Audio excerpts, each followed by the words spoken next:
Bonjour. Oui, le décor est inhabituel, enfin du moins très nouveau, c'est le nouveau décor des heures du thé. Bien qu'aujourd'hui ce ne soit pas une heure du thé, mais plutôt une vidéo. C'est un mail. Découvrez les 3 assortiments et une offre qui ne dure qu'une journée. Spam. Je disais donc, c'est une vidéo informative. D'ailleurs, tu as peut-être vu au titre, tu t'es dit, qu'est-ce qui se passe? Est-ce que c'est du clickbait? Donc du putaclic en français, puisque c'est un peu moins sexy en français. Mais non, en relisant mon script, je me suis dit, à la fin, what the fuck YouTube? What the fuck? Bah je voulais que ce soit une heure du thé, mais finalement, je préfère mettre ça à part, puisqu'il y a beaucoup d'informations dedans. Alors, par où commencer?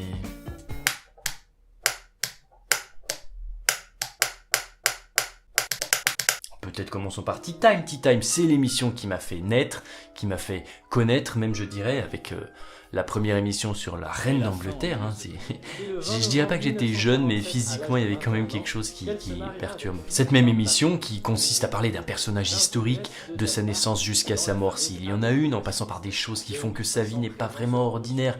Et aujourd'hui, on en parle encore. C'est justement ça, l'idée c'est de donner envie de connaître quelqu'un. Pourquoi aujourd'hui on en parle encore alors qu'il est mort il y a des années? Et je terminais par ce petit format anecdote qui sont censés faire rire et relâcher la pression, et pourquoi pas ressortir ces petites infos pour briller en société, dans des repas de famille qui peuvent parfois s'éterniser. Comme j'ai pu récemment le connaître en ayant le malheur d'avoir les cheveux blancs, en étant végétarien. Ça fait beaucoup de sujets de conversation pour les gens un petit peu fermés. Alors, critique sur la famille, c'est fait. Ça, c'était pour la première version des Tea Time, puisqu'après, j'ai vu une sorte de limite à l'évolution de la chaîne. Je me suis dit, il faut la rénover. Pourtant, on rénove d'habitude les émissions qui sont vieilles au moins d'1 an, ou qui sont vues et revues, et pourtant elle était pas si vieille. Elle était même plutôt cool, et il y a beaucoup de personnes qui préféraient cette version-là. Le gros problème que moi j'y voyais, c'était moi. Non pas l'émission, mais moi. Je t'explique pourquoi moi, je ne suis pas en train de faire un rejet de personnalité.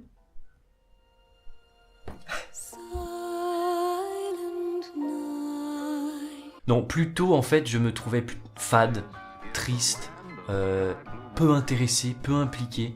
C'était vraiment en fait le reflet du prof qu'on détesterait avoir au collège. Même si au début ça nous a paru à toi et à moi quelque chose de cool, parce que à part les grands reportages Arte d'1 heure sur Hitler par exemple, on n'avait jamais vu une petite vidéo très courte, 15 minutes, 10 minutes, sur le sujet. Et c'est ça qui a beaucoup plu. Du coup je suis passé en mode top, voilà. Top, c'est jeune, c'est frais, c'est facile, ça fait beaucoup de vues. C'est les tops. Et j'ai commencé avec Agatha Christie, à faire justement ce top sur un personnage historique, qui ne ressemblait plus vraiment à l'exposé complet de sa vie, mais plutôt à des bribes de son histoire. Et ça n'a pas des masses plus. Et je pense que c'est là que j'ai perdu un certain nombre de mon public. Alors, voilà, on m'a reproché de pas mettre assez d'anecdotes, comme quoi c'était un top aussi, et puis finalement ma voix elle avait pas beaucoup changé, c'était juste le format qui avait changé. Alors je suis passé à un autre format, notamment avec la vidéo sur Neil Armstrong, sortie récemment d'ailleurs. Si elle t'a plu, c'est très gentil de ta part. Si tu ne l'as pas vu, tu peux cliquer sur l'affiche et mettre un pouce bleu parce que c'est ça qu'on aime. Et encore une fois, même en enlevant les numéros, finalement, bon pour le coup la voix allait, mais enlever les numéros ça n'a pas suffi. Ma déduction, c'est que mon public est un peu jeune. Je dirais pas que je suis vieux, mais je dirais jeune, c'est-à-dire entre, je pense, 14 et 18, 14 et 20. Ouais, pour moi c'est jeune, 20. Et du coup, le fait que les premiers Tea Time étaient très complets et qu'on pouvait les utiliser pour faire un exposé ou un devoir en cours, ou même appuyer des propos en cours, que ce soit au collège ou au lycée, je pense que ça touchait beaucoup plus de monde. Et quand j'ai perdu ce mode de Tea Time, en commençant avec les tops et en enlevant les anecdotes et la vie complète, je dirais, c'est là qu'une petite partie de mon public m'a quitté, sans forcément se désabonner, mais c'est arrêter de regarder les Tea Time. Et mon erreur, elle est dans le fait d'avoir fait des numéros, parce que c'est pas forcément utile. J'ai enlevé pas mal de morceaux plutôt intéressants de la vie des personnages, je me frustrais moi-même de pas parler de tout, mais j'avais vraiment besoin de ce changement, et voilà, on fait des erreurs sur YouTube, et ça, je pense que ça fait partie un petit peu de mes erreurs. Puisque le gros truc qu'il fallait changer, c'était surtout le ton de ma voix, ma façon de parler. Complètement détaché, avec parfois les yeux vides, alors que le sujet m'intéressait grave. Mais si être face caméra, je pense que ça m'a beaucoup perturbé au début. Alors, voilà ce qui va se passer. Pour le prochain Tea Time, je ne sais pas encore sur qui c'est, mais je vais reprendre un petit peu les manies de mes premiers Tea Time. C'est-à-dire que je pense que je vais remettre l'âge dans un coin de l'écran avec l'année, pourquoi pas, mais aussi et surtout parce que ça vous plaisait ce mode exposé, et j'ai envie de retrouver un petit peu des morceaux de ça. En tout cas, pour ce qui est des Tea Time, apporte-moi ton avis en commentaire si tu as envie. Qu'il soit gentil ou méchant, hein, j'ai l'habitude des avis méchants et ce n'est pas bien grave, je lirai tout. Je vais passer un merveilleux moment. Pour ce qui est du ton. Alors, oui, la protection du ton rouge, ça c'est très important, mais là je parle plutôt du ton de ma voix. Tu as peut-être vu la vidéo sur le vol de la Joconde qui a fait un très bon démarrage et j'en suis ravi puisque je pense que là on m'a vu sous un angle différent dans la manière de raconter. Depuis longtemps je me cherche. Une chaîne YouTube, ça prend beaucoup de temps pour qu'on trouve le personnage, sauf pour ceux qui sont très talentueux, ce qui n'est pas vraiment mon cas, en tout cas au début. Et je pense que trouver sa personnalité et sa façon de raconter les choses, c'est très important et je ne le fais qu'en ce moment. Là, je suis en transition, ça y est, je me trouve. C'est justement cette implication dans le récit et cette façon de raconter non pas à une caméra, mais à un pote. Comme si je parlais à un pote, je t'explique. Au début, fade, triste, regard un peu vide, et aujourd'hui, et petit à petit dans le futur, meilleure tonalité, blague naturelle, et de la liberté dans la voix. Et ça m'a fait un bien fou. Parce qu'après tout, même un abonné qu'on ne connaît pas et qu'on n'a peut-être pas vu, ben c'est comme un ami. Je te raconte l'histoire d'un personnage ou d'un lieu dans les Curiosity, et je me dois de le faire avec énormément d'envie, chose qui se passe à chaque fois que j'écris le script. En fait, je mets toute mon énergie quand j'écris le script, je suis à fond avec une musique celtique trop cool, je parle des Curiosity là, et forcément quand je le raconte, bah je sais ce que je vais raconter. Et c'est là que certains arrivent à bien le retranscrire comme quand ils l'écrivaient, mais moi j'y arrivais pas encore. Je suis en transition. Le résumé de tout ça, c'est que je change, dans le sens où j'avais besoin de changer. Je sais pas si changer c'est le bon mot, mais s'améliorer, en tout cas surtout ma voix.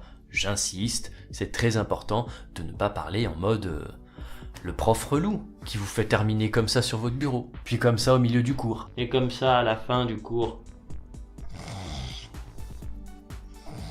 Voilà, alors disons au revoir à Monsieur Tea Time, je dirais, même si je reste Romain Tea Time.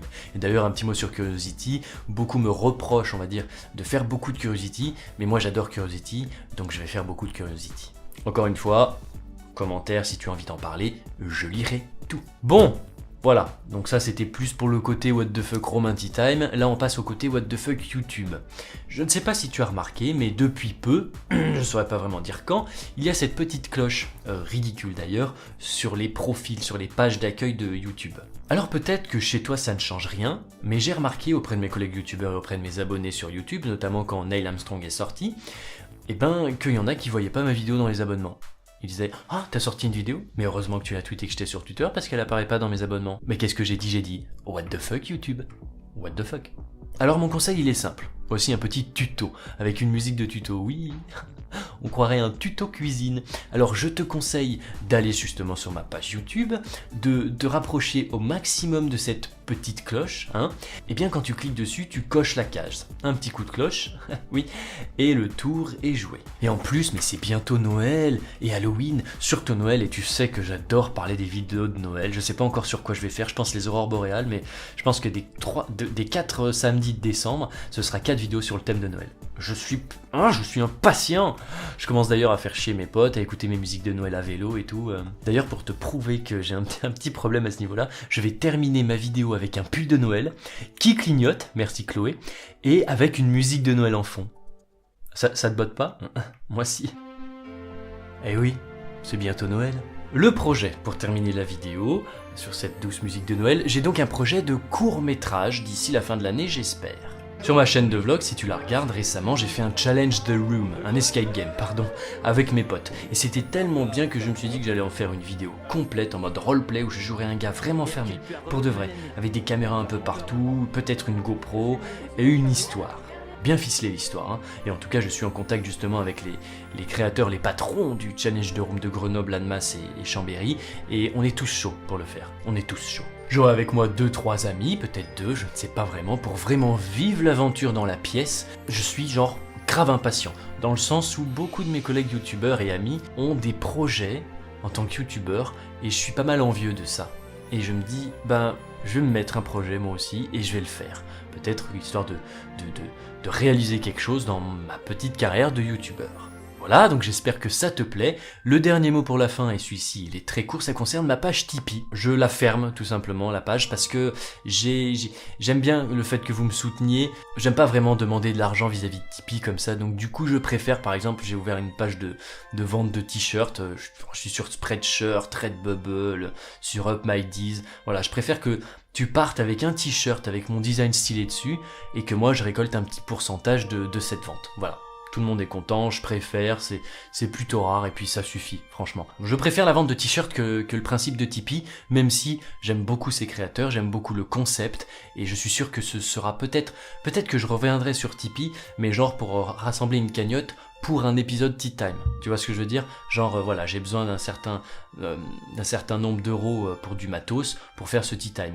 Pour genre un voyage, si je veux aller faire par exemple un Tea Time sur Victor Hugo, si je veux aller voyager sur Paris, et ben il va me falloir un certain montant pour voyager. Et là peut-être, si tu auras envie de participer, je ferai un Tipeee, mais une cagnotte spéciale, juste pour ça, par épisode. J'en reparlerai dans une heure du thé, si jamais je viens à le faire. Mais pour l'heure, d'ici une semaine ou moins, je supprimerai ma page Tipeee. Voilà, terminé le script What the fuck YouTube, j'espère que tout va bien pour toi. Pour moi tout va bien, j'ai l'impression de me libérer un petit peu d'un fardeau dont je voulais te parler depuis bien longtemps, même si ces vidéos sont forcément un peu moins vues que les Tea Time ou les Curiosity, mais si tu as eu la curiosité d'arriver jusque là, c'est que ça t'intéressait et je t'en remercie énormément. On se retrouve pour la semaine prochaine, une vidéo sur Halloween, sur la thématique d'Halloween. Je peux te spoiler le truc, hein, t'es arrivé jusque là, on peut tout se dire, c'est très sympa. Ce sera sur les morts les plus what the fuck. C'est un top, mais crois-moi, il y en a vraiment des très très étranges. Bon week-end et sincèrement, merci d'être là.